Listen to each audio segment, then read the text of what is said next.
చంపడం, హస్బెండ్ ని వైఫ్ చంపడం, అన్న చెల్లెలు అట్లా చాలా చాలా జరుగుతున్నాయి. కానీ ఇట్లా కన్న బిడ్డలను చంపడం అనేది అసలు అంటే ఏదైనా జీర్ణించుకోలేం, బట్ ఇది ఇంకా అన్యాక్సెప్టబుల్. సో ఎందుకు వాళ్ళ సైకలాజికల్ కండిషన్ అంటే వాళ్ళ ఆనందాల కోసం పిల్లల్ని చంపేంత అంటే క్రూరమైన మనస్తత్వం ఎందుకు వస్తుంది అంటే ఏం చెప్తారు? మదర్ ని చాలా ప్రైజ్ చేస్తాం కదా. అది డెఫినెట్ గా షాకింగ్ ఇన్సిడెంట్సే. అంటే it's too hard to believe. మీరు అన్నట్టు మదర్ ని మనము హైయెస్ట్ పెడెస్టల్ లో పెడతాము, బట్ అన్ఫార్చునేట్లీ ఈ ఇన్సిడెంట్స్ ఏదైతే లైట్ కి వచ్చినాయో, and I think trend has been on the rise. చెప్పాలంటే అక్రాస్ ద కంట్రీ మనం అక్కడక్కడ హెడ్ లైన్స్ అప్డేట్స్ చూస్తుంటాం కదా. సో మోస్ట్లీ ఐ థింక్ ఎక్కడనో సోషల్ ఫ్యాబ్రిక్ కొంచెం డిస్టర్బ్ అవుతుందండి మనది. సో గ్రోయింగ్ అప్ ఇయర్స్ ఇప్పుడు ఈ మదర్స్ అయినా కానీ యంగ్ వాళ్ళే ఉంటారు. మోస్ట్లీ mid-20s ఎర్లీ 20s లో ఉన్న మదర్సే ఉన్నారు. So they just out of recently married వాళ్ళు. సో 2-3 year old పిల్లలు ఉన్నారు వాళ్ళకి. సో వాళ్ళ బ్యాక్గ్రౌండ్ మీరు చూస్తే అంటే వాళ్ళ last 10 years of their life must have been అప్పుడప్పుడే సోషల్ మీడియాకి ఇంట్రడ్యూస్ అయి ఉండొచ్చు, అప్పుడప్పుడే కాలేజ్ లో కొంచెం ఎక్కువ ఇంటరాక్షన్ విత్ బాయ్స్ అయి ఉండొచ్చు, ఎక్స్పోజర్ టు యునో రకరకాల entertainment of all kinds. So దీంతో ఏంటంటే ఆ టీనేజ్ లో ఆ టైంలో వాళ్ళకి they don't have a direction. They become అంటే ఒక రకమైన ఫ్యాంటసీ వరల్డ్ ఉండడం స్టార్ట్ చేస్తారు. And marriage is more parental pressure వల్లనో అయిష్టంగానో whatever reasons they get married, but వాళ్ళ ప్రీవియస్ రిలేషన్షిప్స్ ని వాళ్ళు మెయింటైన్ చేసుకోవడం, కంటిన్యూ చేయడం. అంటే we're talking about one of the incidents here.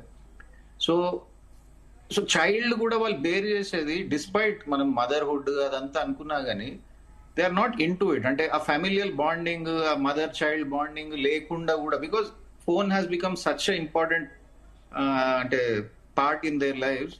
So పిల్లల్ని పక్కన పెట్టుకొని కూడా ఫోన్లు మాట్లాడుకొని ఫోన్లు చూసుకుంటా రిలేషన్షిప్ మెయింటైన్ చేస్తున్నారు అంటే, so you understand that these are all anti social elements. So వాళ్ళు పెరిగే గ్రోయింగ్ అప్ ఇయర్స్ లోనే వాళ్ళు కొంచెం డైరెక్షన్ లెస్ గా పెరగడము, విత్ ఇన్ ద మన అంటే మన ఒక కల్చర్ లా దాంట్లో నుంచి దూరంగా వెళ్ళిపోవడము, దీనివల్ల దే టెన్ టు డెవలప్. అంటే ఇంట్లో పెద్ద నేను తప్పేముంది అనే దాని వరకు కూడా they can argue. The other one అంటే అల్లరి చేస్తుంది అనేది, that could be a different story. That must have been more impulsive. అంటే ఆమెకు ప్రీవియస్ గా ఏమైనా సైకలాజికల్ ప్రాబ్లమ్స్ ఉండేనా, లేకపోతే ఇంట్లో ఏమన్నా అప్పుడప్పుడు ఏదైనా గొడవలు అవుతున్నాయా between there husband and wife, ఇంకేదైనా reason.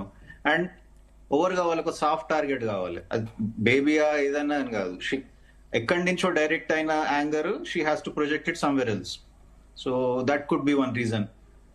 So yes, generally psychological illnesses పెరుగుతున్నాయి, సైకలాజికల్ మేనిఫెస్టేషన్స్ పిల్లల జనరల్ పాపులేషన్ లో పెరుగుతున్నాయి అనేది ఈ ఎగ్జాంపుల్స్ ద్వారా మనం తెలుసుకోవచ్చు.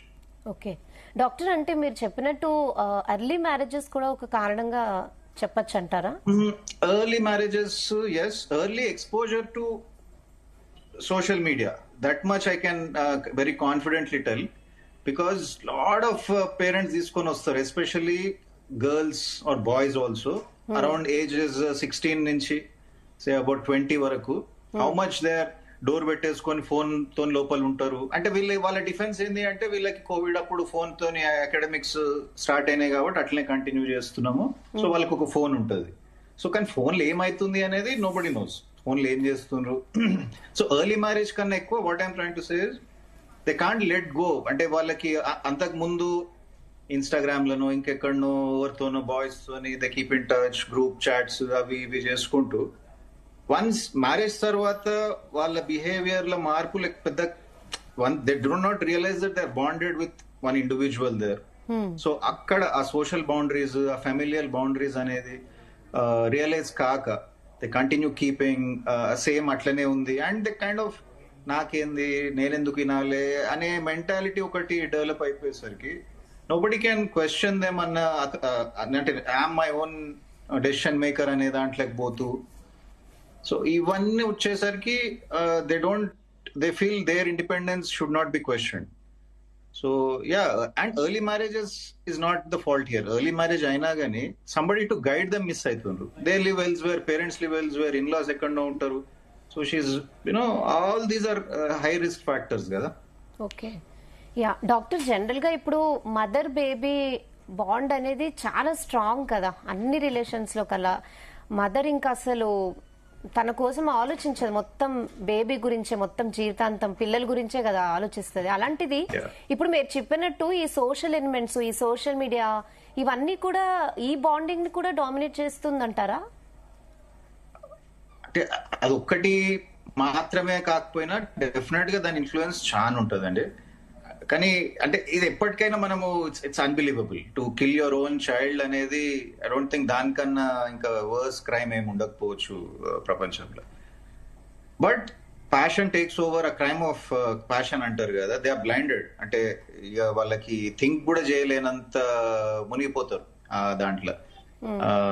సో ఏముంది కవర్ చేసేస్తా అంటే, టు థింక్ దట్ నేను చేసి దాన్ని ఇంకోలాగా ప్రొజెక్ట్ చేయాలి అంటే ఒక ప్లాన్డ్ టైప్ దే ఉండాలి కదా. They been planning it, mostly impulsive గా కాకుండొచ్చు.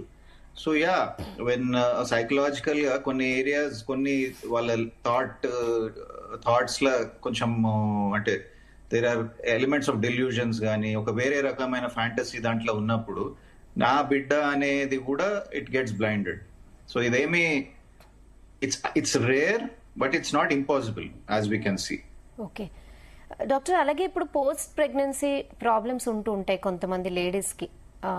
సో ఇలాంటి ఇది కూడా ఏమైనా ఇంపాక్ట్ చూపిస్తుంది అనుకోవచ్చు? That's a very good question, because చాలా మంది రియలైజ్ కారండి. ఎందుకంటే పోస్ట్ పార్టమ్ బ్లూస్ గానీ, పోస్ట్ పార్టమ్ సైకోసిస్ గానీ వెరీ వెరీ కామన్. సో ఆ టైంలో ఎందుకంటే మేము ఆల్మోస్ట్ రెగ్యులర్ గా చూస్తుంటాము, సమ్ గైనకాలజిస్ట్ కూడా రెఫర్ చేస్తుంటారు వాళ్ళ పేషెంట్స్ ని, వేర్ బికాస్ ఆఫ్ అంటే లాట్స్ ఆఫ్ హార్మోనల్ చేంజెస్ జరుగుతాయి డ్యూరింగ్ ప్రెగ్నెన్సీ, డెలివరీ టైంలో. So women goes through a lot. So ఆ టైంలో బ్రెయిన్ పైన హార్మోన్స్ ఎఫెక్ట్ కూడా చాలా ఉంటుంది. సో బిడ్డను చూసినా ఒక ఎనిమీ లాగా నేను చంపేయాలనే థాట్స్ వస్తాయి, and they feel guilty about it. 1 in say 1,000 మందిలో ఒకరు ఈ ప్రాబ్లమ్ తో సఫర్ అయ్యే వాళ్ళు ఆ థాట్ పైన యాక్ట్ కూడా చేసేస్తుండొచ్చు. చాలా మంది రెసిస్ట్ చేసి కుమిలిపోతారు, బాధపడతారు, డాక్టర్ కి చెప్పుకుంటారు, హస్బెండ్ చెప్పుకుంటారు, ఇట్లా అవుతుంది నాకు, ఇట్లనో అనిపిస్తుంది. బట్ ఇన్ అన్ఫార్చునేట్ ఈవెంట్ లో వాళ్ళు నిజంగానే అది నా ఎనిమీ అని చూసి నేను చంపేసిన సందర్భాలు కూడా ఉన్నాయి. So yeah, post pregnancy, post delivery lot of hormonal changes కూడా ఒక రకమైన. కానీ ఇది అది ఎక్కువ ఏడుస్తుంది అని ఏదైతే మీరు ఏడుస్తుంది అని బిడ్డను చంపేసినారో, we can't rule out entirely, because mood stable గా ఉండదు కొందరిలో post delivery. And sometimes ఏమైతుంది, వాళ్ళకి సపోర్ట్ లేక కూడా ఇంట్లో పనులు చేసుకోవాలి, పాపను చూసుకోవాలి, ఫీడింగ్ ఇస్తుండాలి ఒక సైడ్ నుంచి, నిద్ర సరిపోదు. So all these some times get too much.